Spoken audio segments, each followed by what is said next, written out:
हुआ है और इजलास खत्म होने के फौरन बाद नई हिकमत अमली भी सामने आई है। और ख़बर यह है कि लद्दाख के अंदर दोनों LAB और KDA का मुश्तरका इजलास मुकम्मल हुआ है और LAB और KDA का इजलास मुकम्मल होने के बाद एक नई एजिटेशन शुरू करने का ऐलान वहाँ पर किया गया है मुत्तहिदा प्रेस कॉन्फ्रेंस के दौरान। और ये साफ कर दिया गया कि अगर मरकज़ी हुकूमत मुज़ाकराती अमल को आगे बढ़ाने में नाकाम हुई तो लद्दाख के अंदर बड़े पैमाने पर एहतजाजी मुजाहरे किए जाएंगे। ये सिर्फ लद्दाख की सरहदों तक महदूद नहीं रहेंगे बल्कि दिल्ली तक ये एहतजाजी गूंज जो है वो उड़ सकती है। इस बीच खबर ये भी है कि कोर कमेटी को तश्कील दे दिया गया है जो आइंदा की हिकमत अमली को तरतीब देगा। लेह एपेक्स बॉडी और करगिल डेमोक्रेटिक अलायंस का मुश्तरका इजलास हुआ है और उस इजलास के अंदर एक बार फिर यह मांग की गई कि जो 4 नुकाती एजेंडा जिनमें स्टेटहुड है,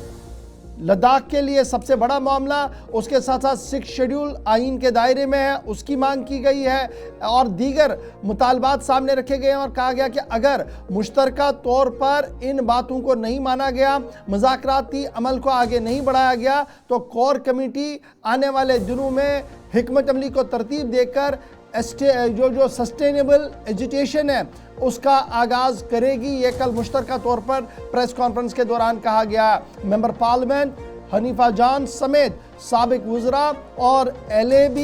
और KDA के मेंबरान इस मीटिंग के अंदर मौजूद रहे, जिसमें साफ साफ किया गया कि वक्त मरकज़ के पास है कि वो बॉल को आगे बढ़ाए। अगर दरवाजे नहीं खोले गए तो एहतजाज का दरवाज़ा खुलेगा लद्दाख से। चाहते हैं आज इस प्रेस कॉन्फ्रेंस में कि हम 4 पॉइंट एजेंडे पर हम कायम हैं और आगे की रणनीति के बारे में अभी इस प्रेस कॉन्फ्रेंस के बाद फिर हमारे कोर कमेटी का मीटिंग होगा, उसमें फिर डिटेल में हम चर्चा करके फिर आगे की रणनीति हम बनाएंगे और बहुत जल्द हम अनाउंस करेंगे कि कैसे सस्टेन एजुटेशन होगा, कैसे हमारे डिमांड को आगे लेके जाएंगे। और हम उम्मीद करेंगे कि उससे पहले गवर्नमेंट हमें कुछ इनिशिएटिव लेके लद्दाख के लीडर्स के साथ बातचीत का सिलसिला अगर शुरू करें तो बहुत अच्छा है, नहीं तो फिर हमें एजिटेशन के रास्ते पर फिर आना पड़ेगा।